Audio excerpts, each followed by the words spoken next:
چھوڑ کر محمد کو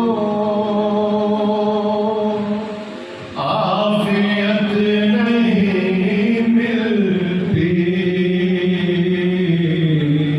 اور در بدر بھٹکنے سے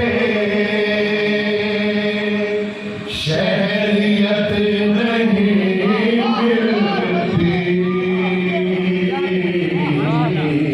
در بدر بھٹکنے سے شہریت نہیں ملتی۔ دیکھتا ہوں جب شجرہ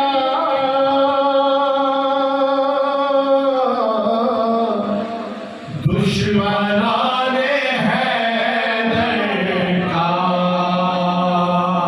دیکھتا ہوں جب شجرہ دشمنان حیدر کا، کنیت تو ملتی ہے ودیت نہیں ملتی،